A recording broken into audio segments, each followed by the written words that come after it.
But hey, I just wanted to welcome everyone to this webinar and just introduce myself. I think I know a lot of you, but maybe some of you I'm not sure if I know or not.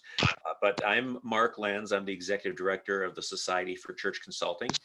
And some of you are connected with the society and know a lot about it. Some of you have been trained through us, but others may not. And I just wanted to mention our mission is really to help revitalize and advance churches by training leaders and certifying consultants. So we work with churches that are, if there's a church out there that's struggling or you may know of one, we have a consultant directory on our website that you can kind of look through people who we've trained and you can get a hold of them that way.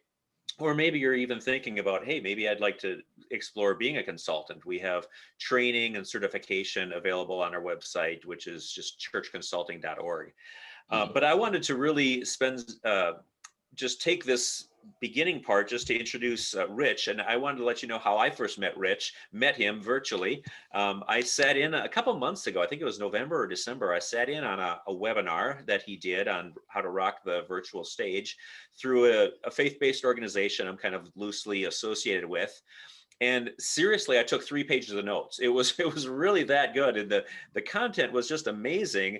So a few emails, I just said to myself, we got to get this guy to present to our friends at the society. So I emailed him. A few emails later, we set it up for today, and I'm so glad that you could join us. And I don't want to steal any of Rich's thunder. He'll tell us all about the needs for virtual communication and all of that. So I want to introduce to you Rich Bontrager, the Trigger, and let him take it away.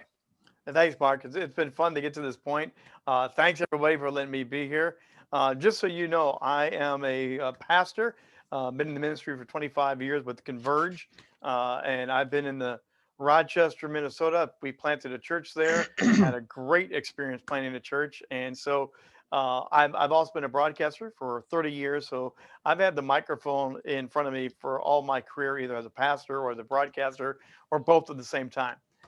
So when COVID hit, COVID has become the mark of a big radical change.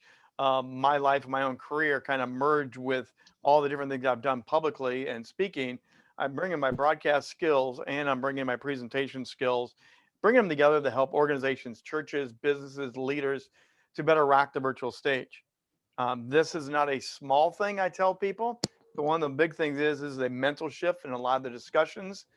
Um, People right now are getting so caught up in technology. And as ministers and church people, we know it's really about people. Technology can become the thing we chase after, but that is not going to solve what we want to do when the camera's on, how we want to communicate, and how we want to touch people's lives for the gospel. So I really lean in on presentation. There are gadgets and gizmos that can help you with that, but it's really about you and you being authentic and you being on camera. And so COVID's forced us all to break our groupings and get more visual, more technological. And the one thing people thought was going to happen was this was going to be impersonal. And this is not impersonal at all. The thing that I stumbled on in Maine was there's no back seats anymore. Everyone is in the front seat. And all of us as speakers and leaders have had that splash zone, I call it. The pastor or the leader is speaking, and the first couple of rows are kind of empty because no one wants to get that close to the action. We are now front row. Everyone is literally in the front row in the front seat of your living room with you, and the intimacy actually got dialed up in an amazing way. People brought you into their living room, and you got to see people's homes, their backgrounds, their backyards that you never would have ever met, except for the virtual. As church leaders, we can leverage that in a great new way for intimacy, even though you may not be able to get that hug, you can have a virtual hug. So I want to be talking about this whole idea of how we can do that and how I can help you. Shakespeare put it this way: all the world is a stage. And that is so true now. I am in calls every day where I'm in Australia and in Canada all in the same day. And you do the math and you do the travel, and there's no way you can mathematically do it. Stay healthy and sane. Look, there's no bad hotels. There's no TSA anymore. We can just do this globally. And for the community, we can reach people around the world like never, ever before in real time. So the question is, how are you using the stage, the platform? And the second question I love to ask people is, do you know you're all broadcasters now? You're all broadcasters, whether you have ever been trained. Most pastors I know, many of my friends, were not in broadcasting school like I was. They did not do communications the way I did communications. So, welcome to the broadcasting community. This is now TV. Every Zoom call, every sermon, every life group, small group, every prayer vigil you do virtually, this is now TV. And people are thinking it's really tiny and small. It's really ever expanding. And the thing is, I want to coach you up, equip you up to make it more empowering so it's not dull, boring, or people tune out because you're not engaged and you're not getting to the heart. So I've got 5 key elements to make great virtual experiences. We're going to break down all 5. And at the end of this, I'm going to let you guys ask questions so we can make sure this is engaging itself. Um, First of all, we're going to talk about the energy. There's a big mind shift then you have to get on the virtual stage here. And the mind shift is you are now speaking to an empty room. When the COVID first hit, I had friends, pastors calling me, Rich, you've been in a radio studio, you've been in a TV studio by yourself, and you make it fun. I'm at the pulpit, I'm standing in an empty church, and I don't know where to look and who to talk to. And I'm getting tired. I'm burning out way faster because I can't play off of live people. How do you do this? This will require more energy out of you on camera. And it's going to have to come through here that you are energized and engaged with your people. So, first of all, mentally, you have to realize you have to get up for this. One of the ways that I always get up, regardless of the crowd, is I always crank a couple songs up, get a couple of my favorite songs going, and I get musically energized. Music energizes me. It gets me to that level of I'm ready to go. I have the extra step in. Some of you might do the coffee. Some of you might do other things, pray, meditate, whatever it is. What gets you centered and energized so you can bring the full passion and fire? There's passive energy, there's the crazy energy, or there's the energizing energy. A lot of people are being really passive on camera. You're slouching in your chairs. They're just kind of half in, half out. They're doing multitasking. They're really not engaged at all. Now, as pastors, we know, as leaders in the church, we know that was always happening in the congregation, anyways. You had people that were in and not in with you. So that's not changed, except now you can look at the Zoom box, you can look at the Google box, and you see them, and you don't know who's really in or who's not in anymore. You can't really read the crowd because there's 15, 20, 30 people. And do you are they really with you or not? You have to now mentally decide that I'm not going to pay attention to what they're really doing. I'm just going to put all my energy and bring the best I can here, regardless of what it looks like on their side. Crazy energy is when you get on stage, and I think about when you go to the parking lots now, the used car salesman. We've all seen the floating little dummy guy that floats in the air and he's whapping all over the place. I've seen people get on camera and they have no idea. You can't do this anymore. You can't take your hands off camera. You are now on TV. You have to learn how to control your energy, be more strategic in how you use your hands. You can't go slap the camera. People do not want to see you slap the camera. That's not going to be good. And you've all seen how people lean in, their forehead showing. We just get crazy on camera because we don't know where we're looking. We don't know how to use the body and how to do it. So this is now new. So I really encourage you to practice your camera techniques when no one is around. Open up a private Zoom box and get used to where do I put my hands. It's more centered, it's more body, but you can still go in, you can go out, you can go off the side, you can turn to the sideways to get the energy. You just can't go crazy. And I've seen so much of that. Or it's really you are stoic, you are locked, and you look like a cardboard cutout trying to present very important, exciting material. And there's something about the green light that goes on, and people vapor lock up the minute the camera goes on. You need to get past that. And I'm going to talk about that more in a few minutes. Then there's the energy. The energized person is the one that's ready to go, You know what you're going to present, you know how you're going to present it, and you're really comfortable here. You've now found this is very exciting and very engaging. And a lot of that comes with repetition. A lot of the pastors I mentioned earlier who first started this, who were called me later on and says, I'm getting better every week. It's a little bit less painful and I'm having a little bit more fun. And I'm sure many of your churches have probably found that too. I'm sure many of you have found out this can work. There is great stuff that can happen through this. So ask yourself, what gets me going? How can I break free and relax and bring the full energy, the full passion of my message through? Now, let's talk about environments. And the E number 2 is environment. Environment is so important. You want to have an environment that is inviting, warm, not cluttered. How many of you have seen people, business to churches, where they were talking on the Zoom box and their dog comes through the camera frame, the laundry's on the back, or they have it lighting from the back and they're glowing and all washed out and you can't see their face? Environment really matters. We have spent time as church leaders creating an intimate, inviting environment in most of our churches. We know it's important when they walk in the door, when they walk in the sanctuary, when they come into a life group event. You want to be warm and inviting and say, this is a great environment. I'm safe, I'm welcomed, and it's fun to be here. How do you do that virtually now? There's the physical set and there's the virtual set. Let's break down both of those a little bit. The physical set can be lots of fun, regardless if you're at your church or at home.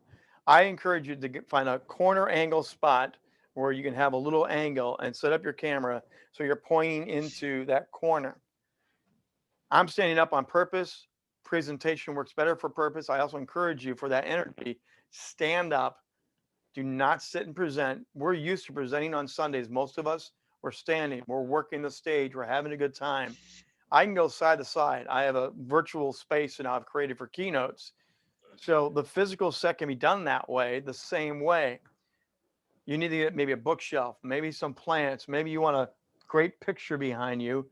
You want it to be simple, not distractive, and you don't want backlight coming in. The physical set, avoid backlighting because you always will wash out.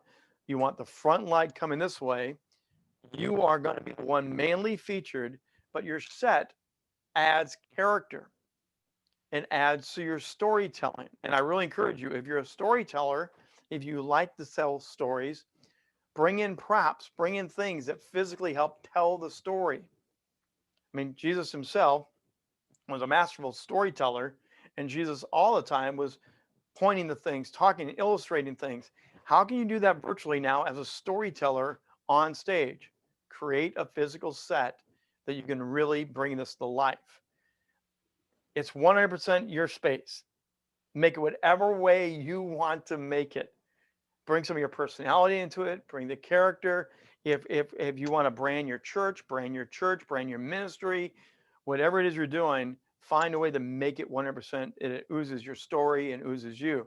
Now, the virtual set is one that I prefer myself because I travel, I'm going around the world, I'm in different organizations speaking. So I intentionally pick a virtual backdrop to help communicate what I want to communicate. This is as much as part of my message as I'm a part of the message. So virtually, I have the ability to change my set really easy. Zoom and different platforms right now have what I call digital to digital. It will automatically, without a green screen, you can, with your computers, flip it on and you can put a digital screen up behind you and it will magically have it appear. Most of those will have you with a ghosted outline or your hands will disappear, your face will disappear, you'll get ghosted.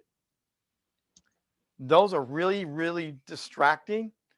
You want it to be less distraction because, again, people are concerned already. The virtual stage doesn't work, it's not personal. You want to take away all those distractions and have them fully present with you. So I really encourage you to get a green screen. If you're virtual, get a green screen or get a blue screen. I have a green screen. It helps grab the light, it helps grab sound, and it also gives the richness. I never phase out. I do not get ghosted. I'm not halfway in because I have a texture and a fabric where the lighting helps makes this possible. The other thing that you want to do with this is, and you want to make it simple. Don't have your virtual background image be cluttered and filled and like that old game called Where's Waldo, where our kids used to find Waldo in the little pictures. Don't make it so distracting. People are looking through your fake books on your fake bookshelf, figuring out what you like because they're not listening to you anymore. They're checking out your backdrop more than they're checking out your message. Keep it simple so you can do it. So those are really, really important.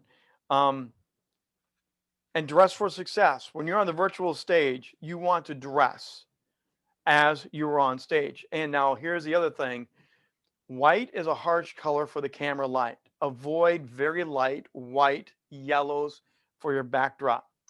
I always use a richer blue, a light black. It helps hide that ghosting line. This is one of the magic of TV. It will hide the ghosting line even if you have it by having more of the blues and the hues. Red is really hard. Red usually communicates non-verbally danger. Probably not the best color you want to have for your messages unless you're talking about a dangerous message, but you probably want to find something that's warm and receiving. And then your color is very important. If you're using a blue screen, which you can key it to, do not wear a blue shirt. You will be a floating head, and that's all people are going to see. And again, that's not the message you want to have. Green screen, do not wear green. You will phase out and become the invisible man again. So these are some of the things you're wondering why you're phasing, you're wondering why it's not going perfect. These are some of the little TV production broadcast things that we have learned all the time. Notice your anchorman. Notice the weatherman. The weatherman is talking to a green screen and he's talking about the snow coming. He doesn't ever hit the mark. He's always doing the circle because he can't really, he has a monitor over here, but he can't really hit it. He's also wearing a color that will not fade in and do it. And every so often, if you watch your weathermen, they may have a little color inside their vest or their shirt or their blouse, and it disappears because it's the wrong color for the mat. Learn from their mistakes and make it better for you and for the church. Your people are paying attention to this. It does become a distraction. Let's talk about the engagement factor, and I'm going to do this by using a poll. With Zoom and other platforms, you have the ability to do polls. I'm going to ask you to join in on this poll today for us. How confident are you with the virtual stage? Do you rock it? Do you hate it? Or do you need help with it? I'm just going to launch this poll as part of the conversation. Engagement is so important. I don't know how many of you, but when I was preaching in my churches, I would break the glass. My goal was, how can I make this in conversation?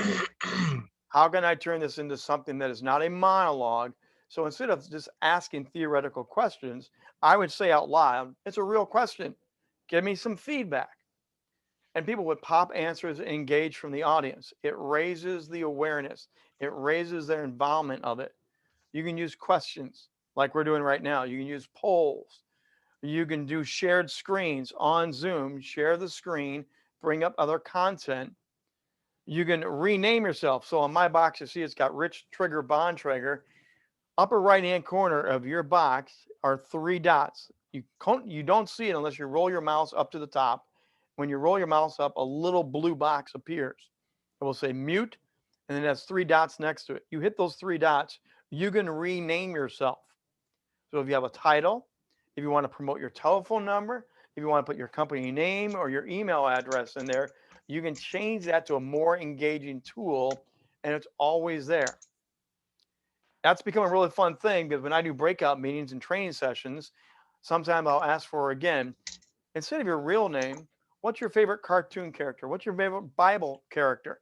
And people will rename themselves, and it adds to personality, it adds to engagement, and it's a lot of fun. So that's another way that you can do some of the engagement. Chat boxes. Use the chat box on the right-hand side today. If you're using the chat box today, drop in comments to each other. Let us know where you're from today. Drop in the chat box where you're from. Maybe drop in contact information. Use this as a chance to socially connect with each other. There's a lot of ways to do that. During church, you can take prayer requests in the chat box. Have some of your teammates grab that information, chat back with them. We will follow up with you, Sue. We're praying for you here. Thanks for letting us know. Raise the engagement that way and have teammates help you pull that off. You can do breakout rooms. There's a way, and Zoom does it better and better all the time. That's why I like Zoom. Breakout rooms are great, especially for small groups or even in church. Change up the way you usually do church. Do your main message for a while, take a break, do like two of your points. Hey, we're going to do a breakout. You guys discussed the first 2 points. We're going to come back for point number 3. Put them in a breakout room. Now you have small group activity in your large group. Bring them back to part 3 and wind down your message. You are now breaking the glass and raising the engagement level. And it's no longer just watching the TV show, you're in the TV show. The other thing about engagement is you want to realize now you are TV, you are broadcast. And for some people in the church, that's been a big struggle because we don't want to become media. We don't want to become celebrities. I understand that. But you need to understand we are now trained as visual learners every 7 minutes as a TV commercial. We are trained. Go get another drink. Go get another snack. Go to the bathroom. We are trained from media. And now you are media. How are you going to have a commercial break? How are you going to change that energy so they feel refreshed? They get to do something different. How can you do and mix that up? Because that's all about engagement. And that's why we now have to learn media skills. Broadcasters run a clock. We know. And if you're in a major metro area, weather is at the 10 and the 40, news is at the 20s and the 50s. Those are clocked out every day because they know drive time, they know your listeners, and people are prepared for that. Realize, as messengers of the gospel, we need to figure out how to do that as well. And there's a lot of other things. Make it monologues, no dialogues. Just make it more and more engaging. Um, the elements to help you with that can be your cameras, can be your mics, can be your lights, your computers. Make sure you know what you're utilizing. Do not go crazy buying technology. Keep it as simple as you can. And here's a big one. If you have a youngster that loves to geek out on technology, what a better way to pull them in, add them to your team, and say, we want you to help us out here. Help us run the ship. Help us run the chat box. They will be so thrilled to be part of something new remotely from their home. And they will probably know more than you do about how to do this at higher quality. And that's another way to raise engagement with your own people. Number 4 is one that I have heard the most blowback over my many years of ministry, and now we have to embrace it. You are entertainers. There's no way around it. Entertainment is part of sharing the gospel message and sharing through the virtual stage. And the reason I put it at number 4 is education is number 5. People will not listen to the message, they will not get to the education unless you've done these first 4 things well. If you start with education and you do not have the engagement, you do not have the environment, you do not have these things set, the information will not matter because it will become dry and boring. You now have to bring a level of entertainment into this. And entertainment can be everything from simple things we've already talked about, your color, the polls, things like that. But here's another one. I grew up in churches with potlucks. We love potlucks. We love backyard barbecues and volleyball games. I know of churches that are doing virtual potlucks. I know life groups are getting together and they're passing the dish. I know of ways that they're making it entertaining and fun in a different way. Um, Kids are putting on many skits because children's ministry. So I've got a daughter right now. She's back in Minnesota. She's CE director for a church she just came on staff with. She's wrapping up her master's degree at Bethel. She's been in charge of shooting videos in advance with her youth ministry team, and then they compiled together, and their midweek youth has been someone doing a drama, someone doing a Bible reading, someone doing a craft, and they bring all these elements like a VBS, but they're doing this weekly virtually, and it's adding entertainment. It's like a little commercial because you're going from one segment to another segment. You have kids doing dance songs and getting them up and energizing, and she's hearing from parents. My kids are getting up and dancing with your songs of praise and worship.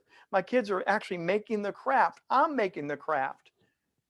It raises the whole level of engagement by doing these amazing things, but it's also entertainment.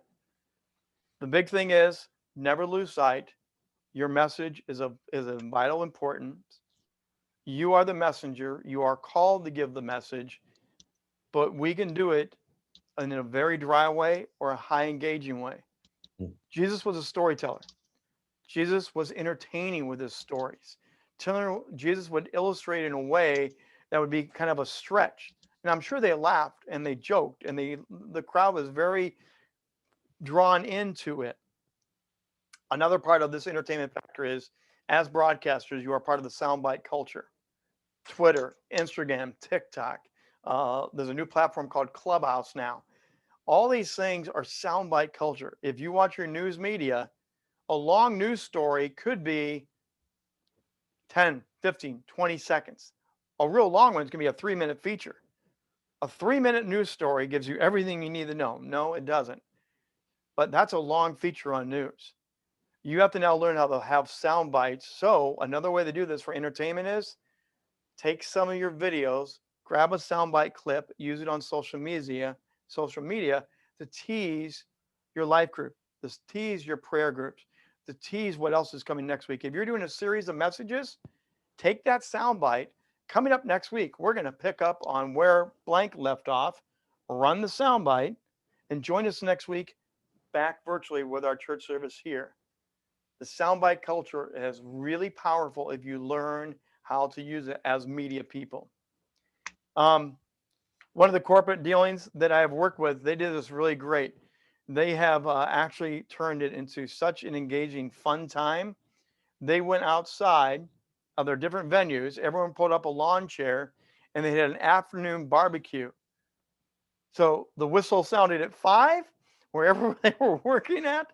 They all took a couple minutes. They grabbed their iPads, their laptops, and went outside, fired up grills, and they were laughing and joking on the back lawn and having an entertaining, fun time together. What can we do? How can we create this in an entertaining, fun way? Before I give you number 5, I want to relaunch our poll. I want you to see where you all are at here. And this is who's in the group today. Some of you are rocking it really well, which is great to see. Just a couple of you hate it, which is really good. There's only a couple. By the way, someone's microphone, if you can mute that, please, just to help us out. This is being recorded for playback, so we do want to keep this good for you guys as well. And the vast majority of you need help. That's why you're here today. That's why Mark invited me, because overall churches, this is not something we went to school and training. It's foreign territory.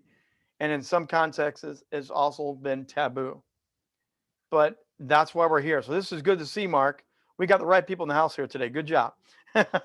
This is very good. Hang on for 1 second. I had a box appear out of nowhere on my screen, and I don't know why. All right, there we go. So that's how you run a poll. And the reason I did the poll the way I did the poll like that, the other trick of this, part of the entertainment, is that was a commercial. You launch the poll at one point, you don't give the results right away. You go on to something else and you bring it back like another commercial break and you're adding another element in and you made them wait for the answers. Many of us as pastors, we have done a story at the beginning. We didn't give away the ending. We waited till the end to land it and give the ending. That's how you use this in an entertaining, fun way, many of these tools. So let's talk about the big one, education. We're here to educate, to equip, to empower, to encourage, to share the message. And education is really, really important. But again, you cannot do it without the energy, the environment, the engagement, and the entertainment value being set up perfectly. You are now educators, and I have watched and I've talked to many teachers. Teachers are struggling. And if you're a teacher, I really feel for you. Teachers are used to having the pupils walking down the aisle, talking to them one-on-one, leaning over their shoulders. The kids are turning their cameras out. They're not looking with their cameras on. By the way, encourage your people, turn on their cameras during your services. Train your people to be a part of the action. But teachers, this is really hard. Plus, they're not used to everything I just went through. They were not trained either. But the education, and we're seeing our students fall behind. We're seeing test scores suffering. We're seeing participation suffer. Our churches are feeling the very same way. So we need to stress and highlight even more. If you do message series, let them know here's your series. Here's what we're going to educate you. Here's going to be your takeaways. Create a PDF and have information as a follow up. Have links that you can drop into the chat box. You want more information on Jonah? Here's a couple of links for other resources. To go to your own Bible study, we're going to provide you resources and drop in links in the chat. Create PDFs for studies time. What I loved doing when I was pastoring was my message on Sundays was an intentional launching pad for our life groups. I left them with this week we're going to answer these two questions and more. But start thinking about these questions now. Go to your life group and pick up the conversation. I led them from one point to educate them in the big group, to educate them personally in the deeper group. Think how powerful that type of launching pad can be now virtually. Or you can do recorded things. You can have your teachers record material again. Use a testimonial. I used to love having testimonials of changed and transformed lives on stage with me. I would bring them up, do a little interview, roll tape, interview people, or have them come up live in the Zoom box and say, hey, now, Fred or Susie, we want to hear your testimony. Let them take over the microphone, and you're educating them on the transformation power of Jesus Christ. The Holy Spirit is working, and people are getting a different voice. It's a commercial, it's a change, it's entertaining because now you get to hear their story and their adventure. And you're educating them about the power of God in a way, and record all of this all the time. Everything you record, because you have a new educational resource for future playback and for shut-ins. We were talking about this before we went live. Churches have struggled for years. My church struggled with years. How do you help shut-ins? How do you just help those that can't be out? COVID forced us all to be shut-ins. We all realize now the importance of community, good information, great stuff. Going forward, there will always be the virtual stage and the physical stage, and there'll be hybrids. I am asking and begging churches to never forget the tool that we have called virtual stage to help shut-ins going forward. No one in a nursing home, no one convalescing at home, no one in a hospital bed after major surgery should ever be left aside from growing as a disciple because we have this new tool that we are learning how to use better to transform lives.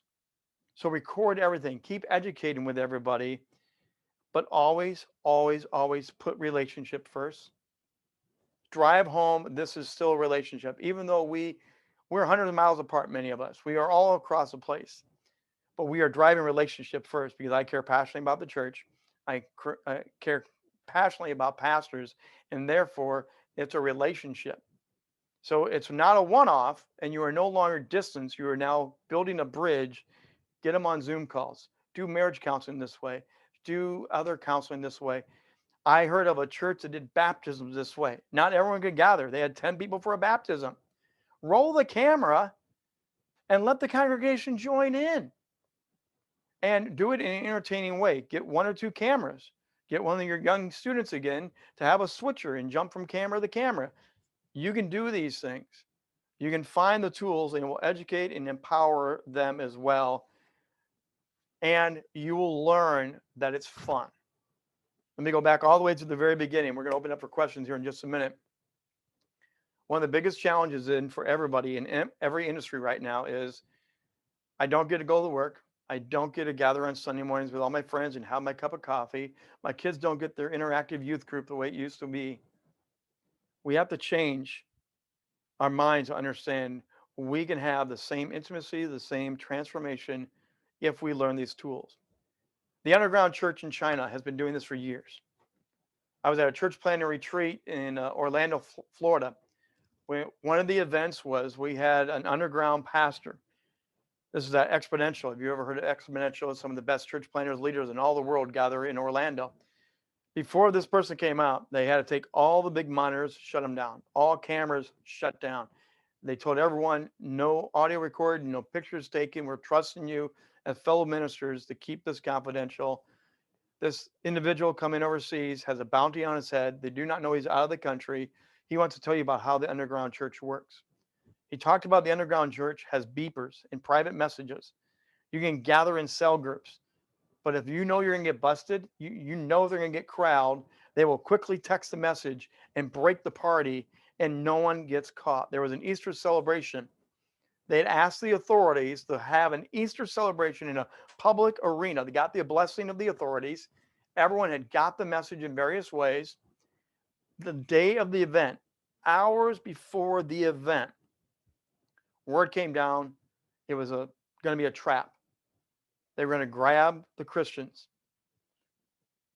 The little messengers went out. 15 people, something ridiculous like this showed up. Only like 15 to 25 people showed up, and there was expected to be 1,000 people. They used technology, they used communication, they used cell groups because you didn't mass media. You went to one cell captain, he went to another cell captain, another cell captain. They used community and relationship, and they never showed up. And the 15 to 25 people that showed up, the authority said, "This isn't worth our time. Go home, leave." Not a single person got captured and taken that day because they used the tool they had. My prayer, my hope in doing this today for you is that we will better utilize this tool. That instead of saying it's lesser than, we will see it as a new and exciting vehicle we can bring to the church to further the gospel, to further equip, and amazing things can happen. And yes, we will come back physically, but never leave this aside. This will be something that I think is going to be so powerful, and only going forward, it will continue to expand. So, with our time left, I would like to open up for questions for anybody. I hope it has been helpful. But if you want to unmute yourself, I really encourage you to turn on your camera. This is part of the education side.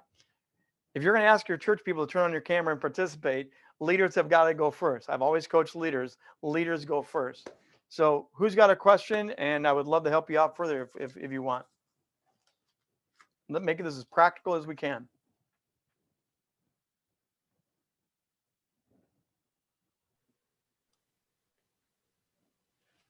Rich, I have a few questions. I'll start with one. What do you think, or what have you found to be the best way to help like church leaders and congregations to shift their mindset to the whole virtual thing? I mean, I think we're kind of getting it, but how do you cast that vision to people who, maybe have never used Zoom, although Zoom is much more popular now, but just how do we, maybe you're trying to lead up to your senior pastor about the importance of this. How do you best cast that vision? How do you do that? I think it goes back to that relationship piece first and number one. You need to share the stories of if you're doing your Bible study groups, your life groups, if you're doing your youth groups, and if you are seeing transformation, if you're seeing engagement, I think you need to go and say, wow, you really need to hear about what's happening through the video lens. This is so powerful. What if we could do this? Or again, I just saw in the chat box, we do have someone working with shut-ins. What are those shut-in stories? How are you hearing back that thank you for being here, ever present with me in a powerful way? Bring those back and realize, okay, this is not a throw off. This is actually of great value. Let's pour more resources, gasoline, prayer into this and turn it into a bigger thing that have a bigger reach. And to me, also education.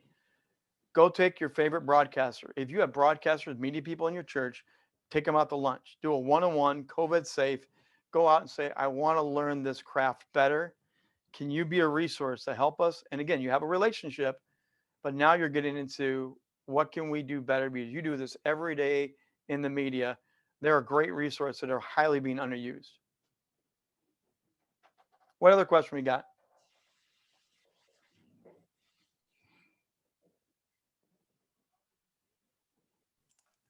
My question, I'm Ethel. My question, and I'm having lunch, so forgive my chewing. That's okay. Question is just a simple one. I really love your background. Is it virtual? Or Yes, it is. This is virtual.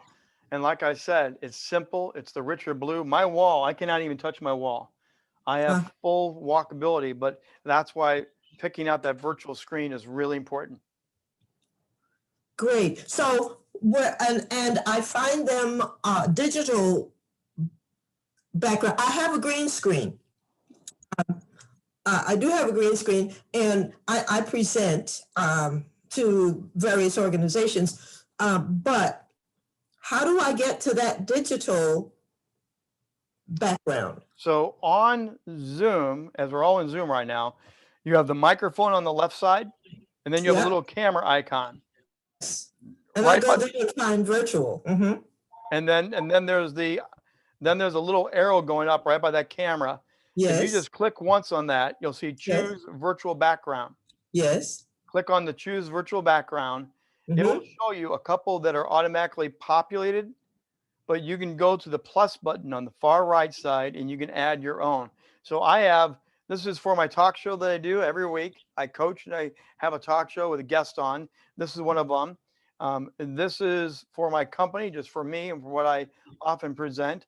Or I just have, again, something clean and simple.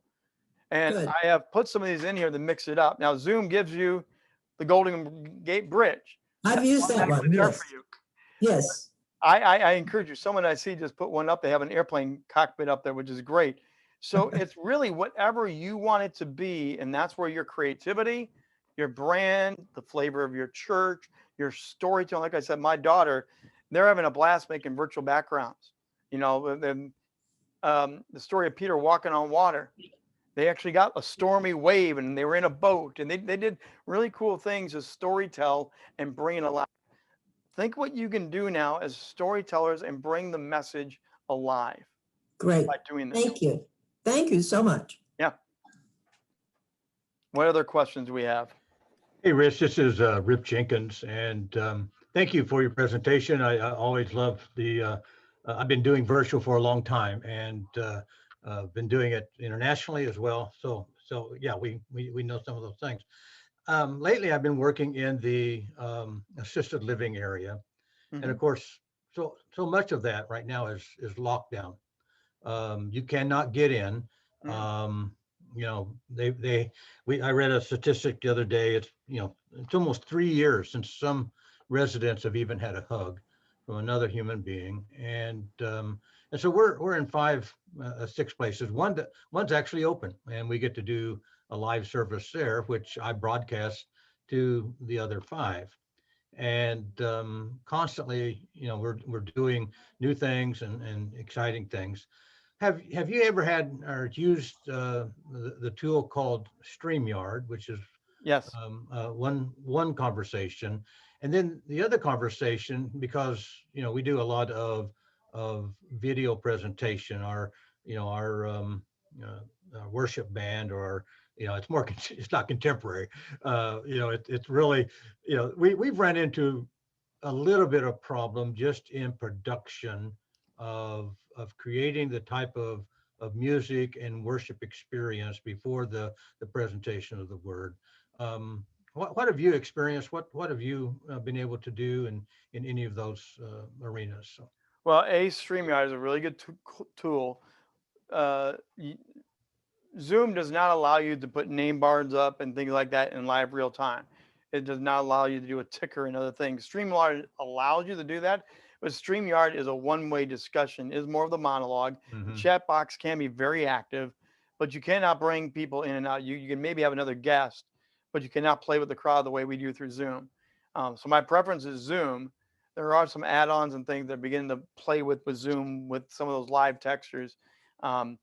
But StreamYard is a good tool if you like have a little more graphic interface and things like that. Now, the other side of that whole question, remind me, how did you phrase the end of that? What was your part 2 of that? The second thing is that talk about the music, right?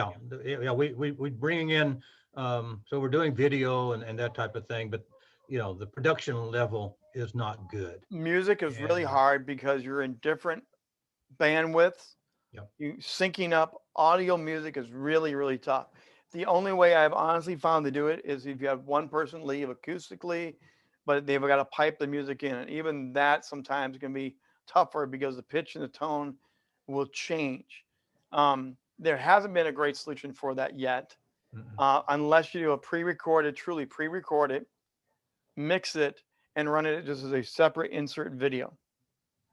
and then it's kind of done. But streaming it live, other variables with the music does come into this. Yeah.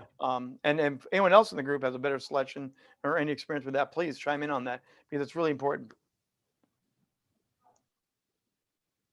What other questions do we have tonight?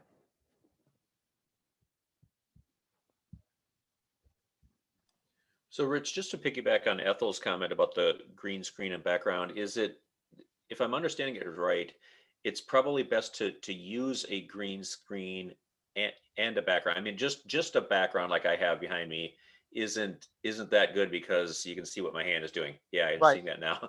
Yeah. But if I had a green screen behind me, that's the best. That's what you're suggesting So then. this is what I am working in right now.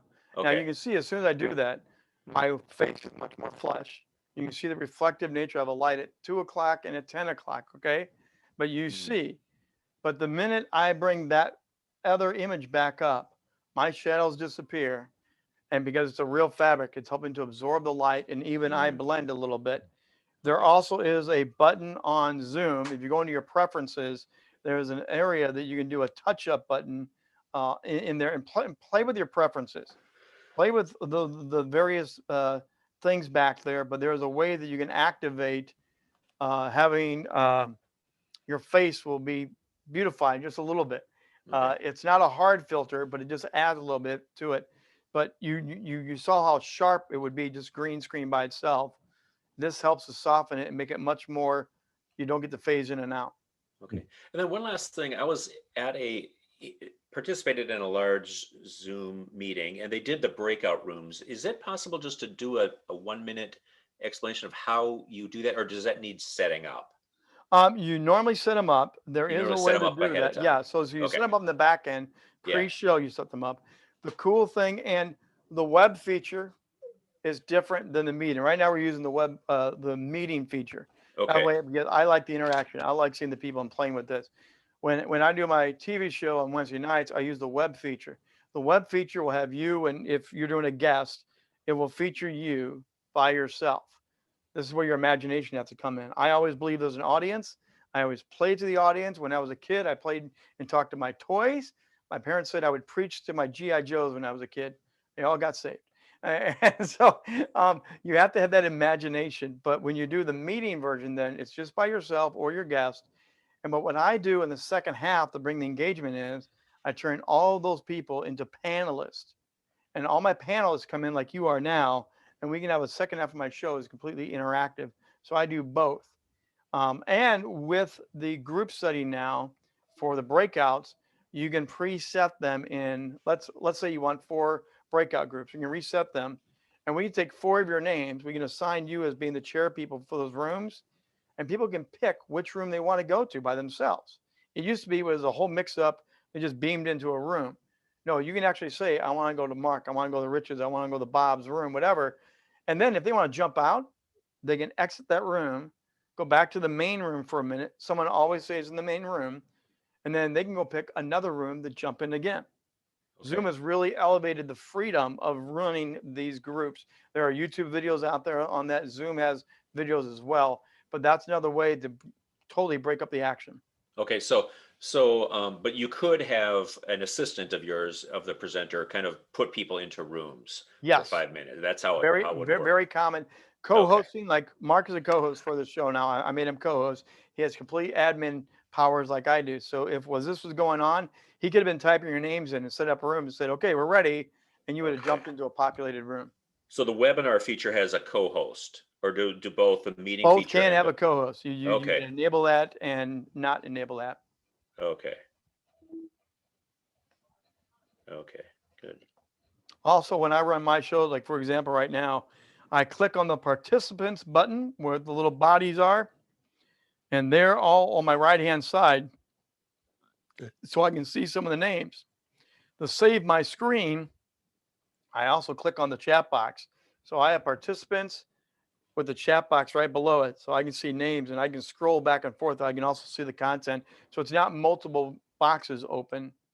The poll is a separate box. It will pop up. Right now, after I got done with the poll today, it completely disappears because you want to keep it clean. You want to keep it simple. And the more things you add in, the more you want to have a team running it. So you give administrative powers to one of your teenagers, to your secretaries, to your assistant pastors, and they help run the show because you want to be camera present and you want to be with the people. Any other questions? Rich, let's say there's a church that for the last year in COVID has been pre-recording and posting content weekly on like a YouTube. Mhm. And they're now looking at the possibility of going to a hybrid approach when they go live. Yep. And they're going and now they're gonna continue a virtual presence, but they're gonna go live. First of all, what platform would you recommend? And secondly, what would you tell them to avoid as they make that probably pretty scary transition? So the hybrid, I'm assuming, would be some coming into the physical church, Yep. and then And you're some, still going to and some stream. live virtually. Yeah. Okay. Would you record that event, or are you going to do a separate record only for your playback? What would you recommend? I would say take the real live event. I would say record it. It's saving on time, energy, and resources, but also now you do have an audience. You're playing to a real audience. That's going to elevate yourself as well as a presenter. You'll capture that energy as well. And the fun thing is, you could have a separate camera, and you could pan the crowd and show your friends. Some of us are coming back. It will elevate the freedom that you are moving forward with physical again. So it adds that element of, ooh, it's safer, we're freer, and you also get the same information. Um, I would do that way. Really bring the two together as one event, and I think your people will appreciate it better than having two isolated things. Thanks. Also, if you do communion or something like that, it shows we, the body, are really together and they are participating with other brothers and sisters. And I know groups that have done that through Zoom Box, but now if you're starting to bring the hybrid, that's another powerful way to really elevate the community.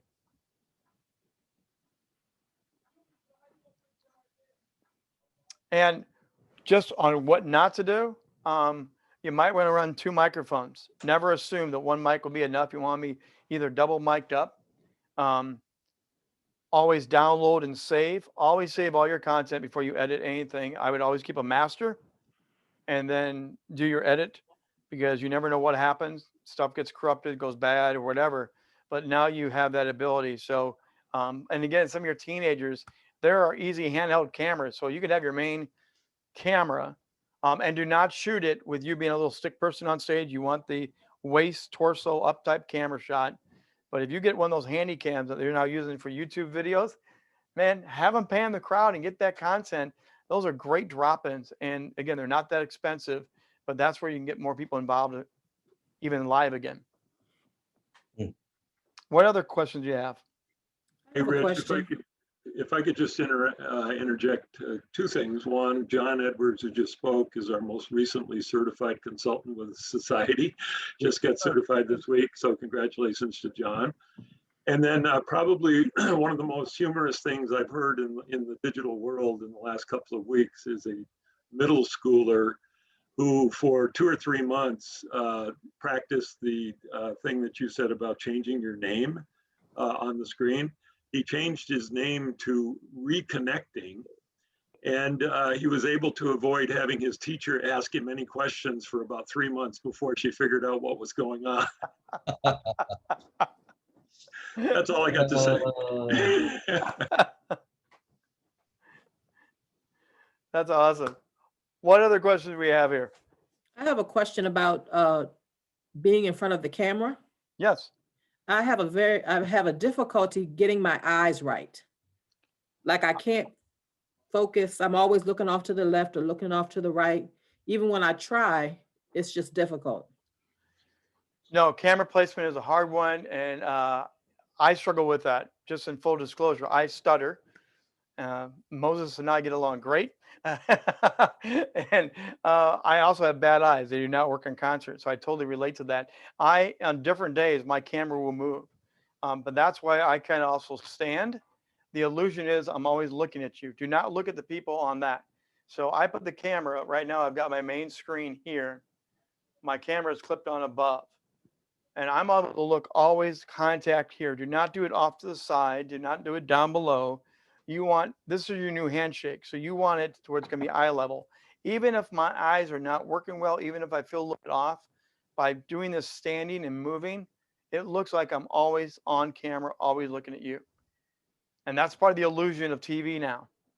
If you're sitting, like most of you are sitting in chairs and stuff, sometimes you can tell those angles are a little bit off. You can tell they're looking at an off monitor or looking here. So again, if you're presenting, I encourage you to get used to always talk toward the camera. I do a lot of coaching just on falling in love with the camera. Happy Valentine's Day. In fact, I just did a Valentine's piece on this about falling in love with the camera. I don't see a camera anymore. I see a person. I don't see a green dot anymore. I just see a person. When you get to the point where you're talking to a person and not a mechanical tool, it turns into a whole different ball game.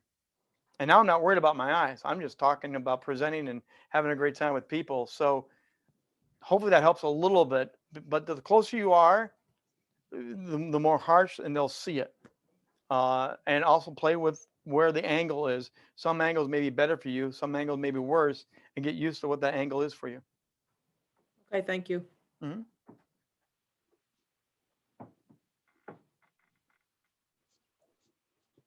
Last call for any good questions or anything. I did drop my contact information in the chat box.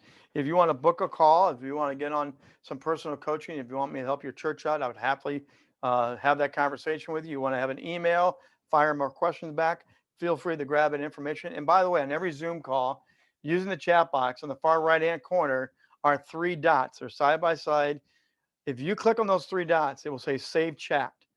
All that information gets dropped into a document, drops on your desktop, and you will have all the emails, chat, prayer requests, yay gods, whatever you want to say. You'll have all that saved every week. That's great content. Teach your people to do that. That's another tool already built in, and that increases that engagement and really for follow-up as well. I hope this has been helpful. I hope this has served you well. Again, my love is for God, for the church, for communities to thrive. And 2020 was not an easy year. 2020 literally took us from one point in time and space to we have jumped quantum leaps ahead in technology and presentation, and the universe has changed in so many ways. And the church has had to come along for the ride, whether we wanted to or not. This is now the new reality, and I'm hoping that we thrive and grow in all ways. So my own prayer, my own blessings for everyone here today. Yeah, thanks so much, Rich. We really appreciate it. This is fantastic, fantastic content, and thank you for your heart and for sharing your knowledge and experience with us. If I could, I'd just like to close us with a quick prayer, and then we'll be off. So, Heavenly Father, thank you so much for a man of God like Rich that has so much experience that he can share with us to enhance ministry and to advance your kingdom. Lord, you created everything. You created technology. We're so thankful for that. And as we learn to tap into that, Lord, help us, like Rich said, to never lose sight of relationships and the gospel message. And perhaps through technology, we can even do a better job at sharing the good news and the love of Christ with others. So help us to be able to remember and even implement some of the things that we learned today. In Jesus' name we pray. Amen.